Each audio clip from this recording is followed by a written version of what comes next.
Anda kembali di Aini Sore bersama saya Abraham Silaban dan Fazilah Karunisa. Pemirsa, kita langsung menuju ke kantor Partai Nasdem untuk menyaksikan konferensi pers. Kami tadi mendiskusikan bahwa situasi politik hari ini sangat dinamis ya. Dan karena itu kami bertekad bahwa dinamika politik yang semakin terlihat meningkat ini harus kita jaga bersama-sama ya. Agar kehidupan politik ini ya benar-benar menjadi satu kehidupan politik yang stabil, kondusif ya, sehingga perhelatan demokrasi kita ke depan ini adalah merupakan perhelatan demokrasi yang rasional dan juga konstitusional ya. Nah, oleh sebab itu juga tadi dalam perbincangan kita kami sebagai satu koalisi ya berharap ya nanti demokrasi yang akan kita jalani di 2024 itu adalah perhelatan demokrasi yang berjalan dengan fair ya, jujur, adil, langsung ya, betul-betul kedaulatan rakyat itu bisa ditunaikan. Nah, tentu yang ketiga juga tadi kami berbicara tentang bagaimana kami koalisi pendukung Anies ini bisa berkontribusi lebih besar ya bagi perbaikan sistem politik kita ke depan, perbaikan sistem demokrasi kita ke depan. Kita bertekad ya dan mengajak semua elit-elit politik, mari kita memberikan satu keteladanan ya yang baik ya, berpijak kepada aturan-aturan konstitusi dan undang-undang yang kita miliki ya, sehingga demokrasi kita ke depan menjadi demokrasi yang makin berkualitas ya, dari demokrasi prosedural menjadi demokrasi yang lebih substansial.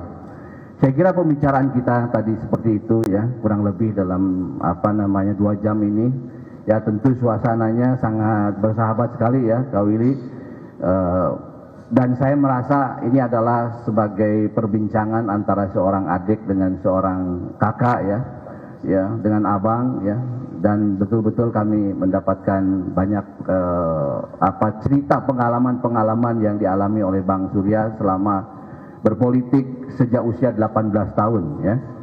Sekarang beliau usianya kan sekitar 73 ya, 73, berarti sangat luar biasa ya asam garam beliau. Saya kira demikian yang bisa saya sampaikan. Pak Sekjen silakan. Ya. Terima kasih. Seperti apa yang disampaikan oleh Pak Sohibul Iman dan Bang Willy, memang pertemuan ini sangat rileks dan enjoy. Kenapa? Karena komunikasi ini bikin suasana semakin kondusif, semakin siap untuk menghadapi.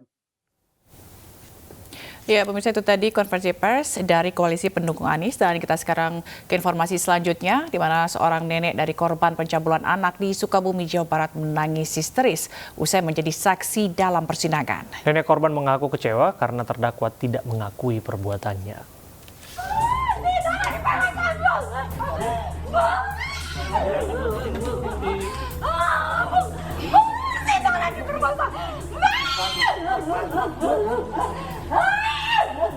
Nenek korban kasus pencabulan ini histeris usai keluar dari ruang sidang sebagai saksi dalam kasus pencabulan yang menimpa cucunya yang masih berusia 8 tahun.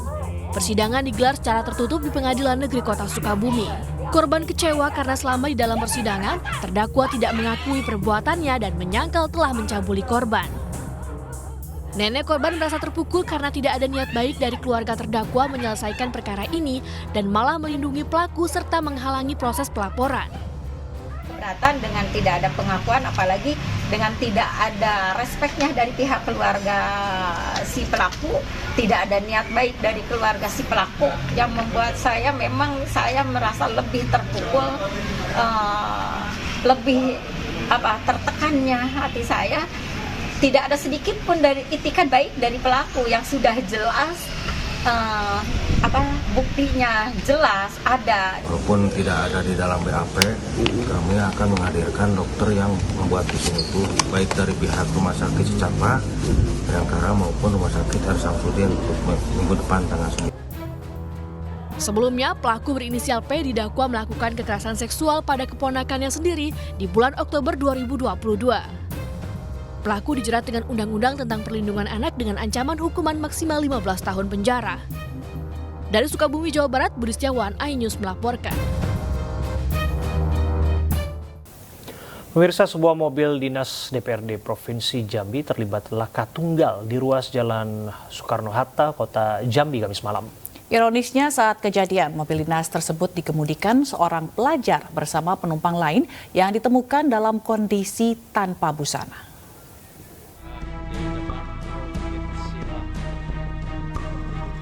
Seperti inilah rekaman video amatir warga saat sebuah mobil berplat merah yang terlibat laka tunggal di ruas Jalan Soekarno-Hatta, Kecamatan Jambi Selatan, Kota Jambi pada Kamis malam.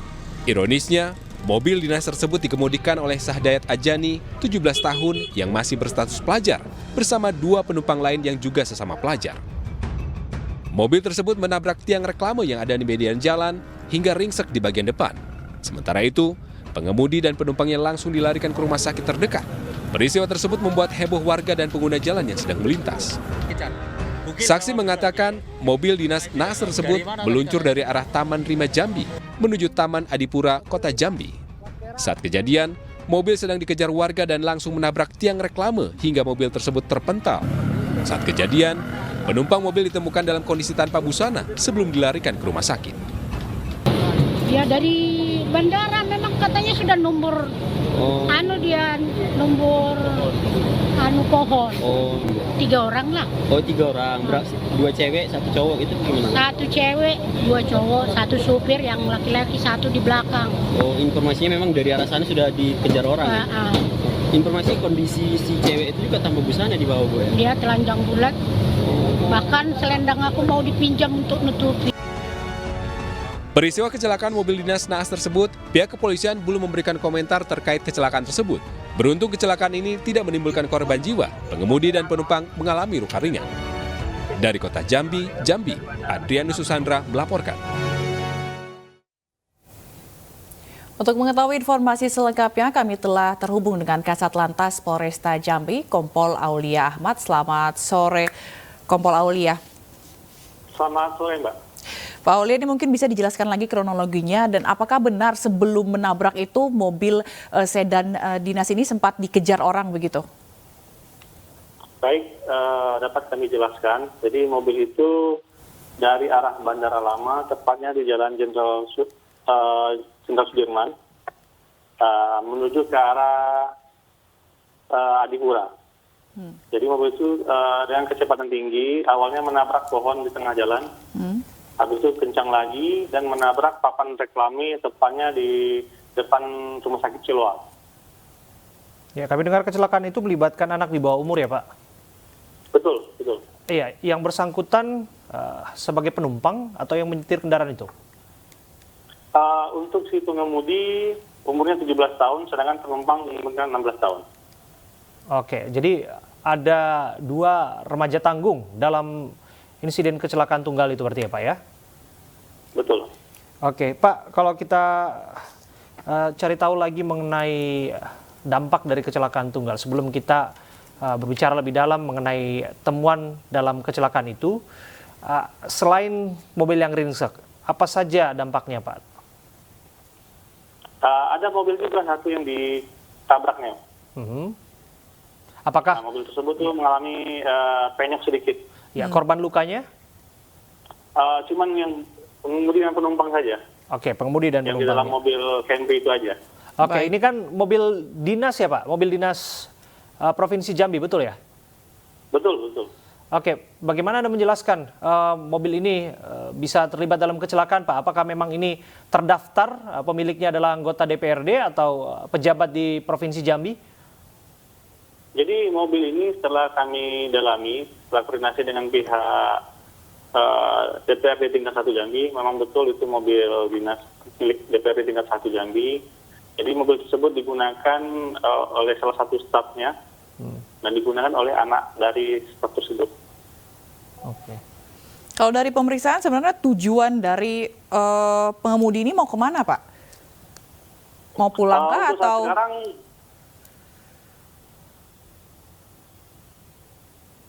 Baik Mbak, jadi untuk saat sekarang pengemudi baru bisa kita mintai keterangan karena dari semalam masih dalam kondisi shock. Pak Aulia, kami juga mendengar bahwa ada temuan atau setidaknya ada saksi yang melihat salah satu penumpang tak berbusana, Pak. Betul demikian, Pak? Itu sedang lagi kami dalami. Oke. Artinya sedang didalami temuan tersebut dan kemudian apakah sudah dilakukan pengecekan? Apakah yang bersangkutan terlibat dalam pengaruh minuman keras atau lain sebagainya? Kalau untuk minuman keras ataupun dari narkoba sudah kita cek. Itu negatif. Oke. Baik, kalau untuk kondisi hingga saat ini Pak, pengendara dan penumpang keduanya seperti apa kondisinya? Kalau untuk pengendara cuma luka ringan, kalau penumpang patah kakinya. Oke. Oke Pak, kita tunggu tentu saja ya proses penyidikan atas kasus ini. Titik terangnya seperti apa. Terima kasih sekali lagi atas waktu Anda. Kompol Aulia Rahmat, Kasat Lantas Polresta Jambi. Pemirsa, kita ke informasi selanjutnya. Tak terima ditegur, seorang PNS menganiaya penjual martabak di Bandar Lampung, Lampung. Akibat penganiayaan, korban mengalami luka memar.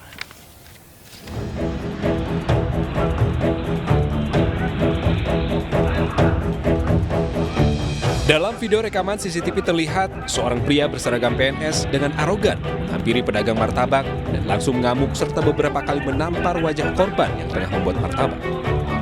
Tak puas menampar dan mencaci korban, pria berseragam PNS tersebut juga mengambil sebatang besi dan memukul tralis warung. Sementara korban tidak melakukan perlawanan. Beruntung ada warga lain yang berusaha melerai hingga pelaku akhirnya kabur dengan mengendarai mobil miliknya. Menurut korban, penganiayaan ini dipicu akibat pelaku tidak terima saat ditegur dan diminta memarkirkan kendaraannya di sebelah warung. Namun pelaku malah tersinggung dan langsung mengamuk. Di sini lah dia parkirnya, di sini. Terus karena ganggu keluar masuk orang yang pengen dagang gitu. Nah, saya tegur Bang si yang punya mobil ini biar pindahin mobilnya gitu untuk maju ke depan. Cuman ininya nggak terima sampai akhirnya dilakuin pukulan begitu.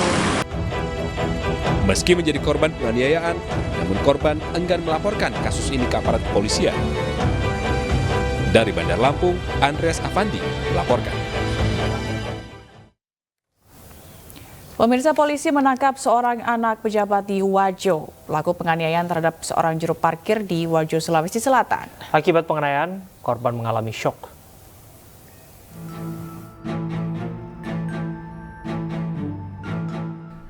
Beginilah aksi penganiayaan seorang tukang parkir di Jalan Andi Pagaru, Sengkang, Kabupaten Wajo, Sulawesi Selatan, yang dilakukan oleh anak seorang pejabat.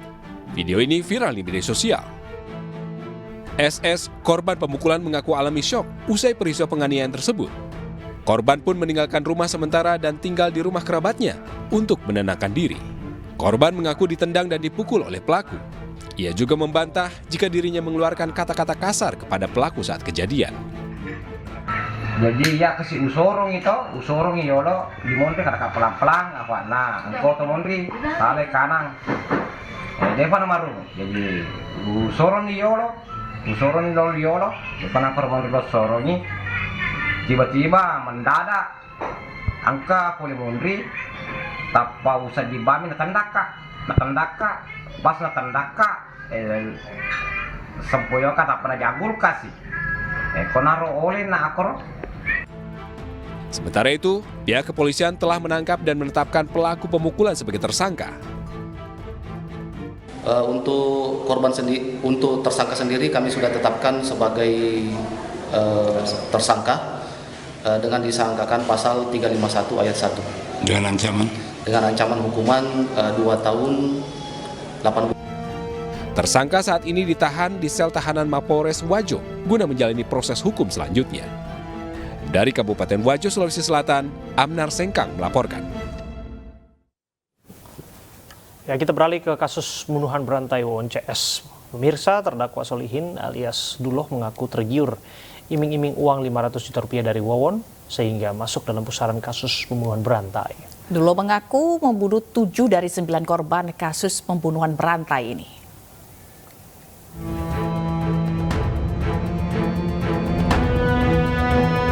Tergiur dengan iming-iming uang sebesar 500 juta rupiah, membawa Duloh ke dalam pusaran kasus pembunuhan berantai.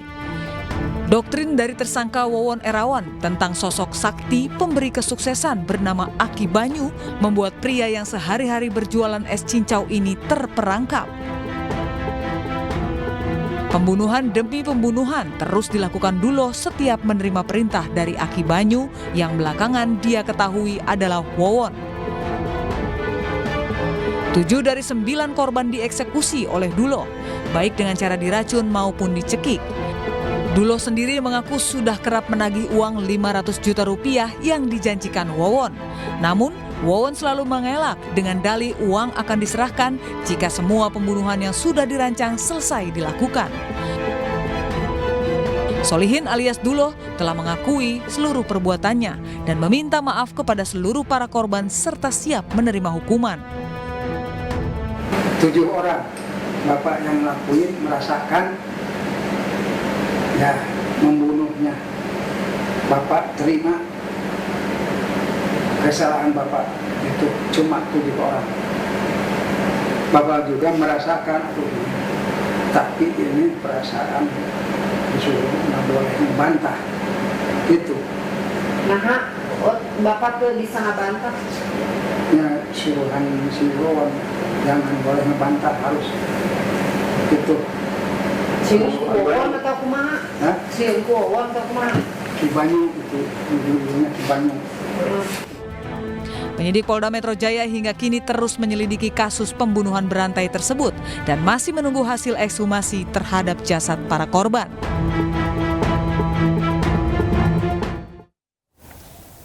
Pemirsa, sejumlah fakta terungkap dalam rekonstruksi ulang kecelakaan maut yang menewaskan mahasiswa Universitas Indonesia Hasya Atala. Salah satunya adalah korban sempat didiamkan selama lebih dari 30 menit sebelum dibawa ke rumah sakit.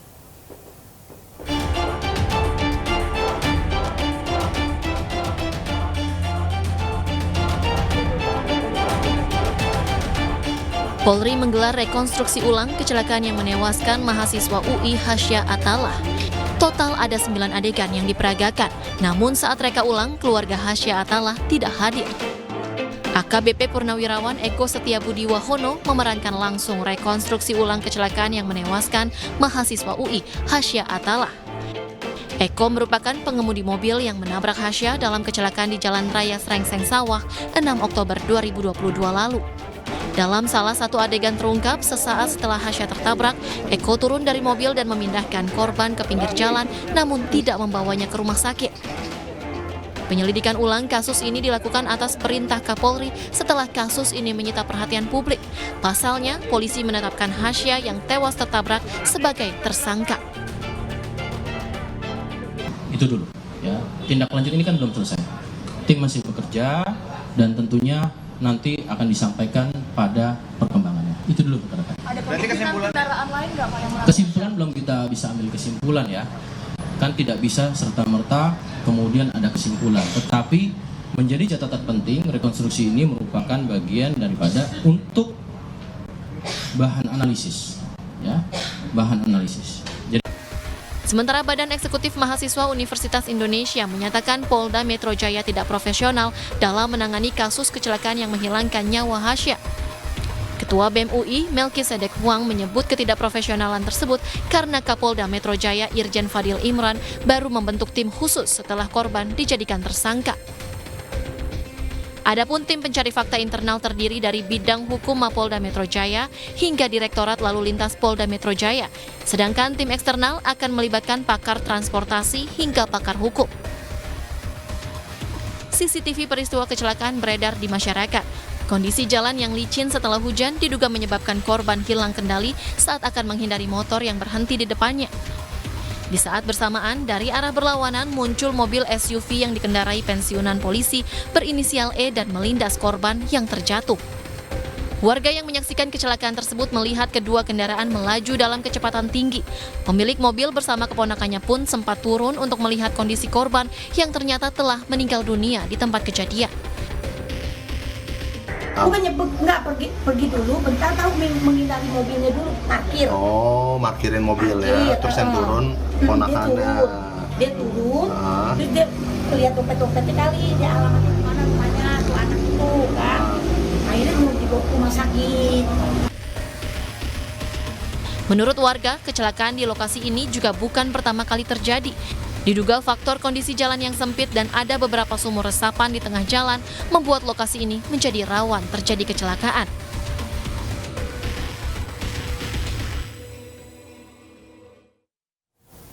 Saksi dari JPU menyebutkan ada 19 proyektil peluru yang ditemukan di stadion dalam sidang tragedi Kanjuruhan hari ini. Selengkapnya usai jeda.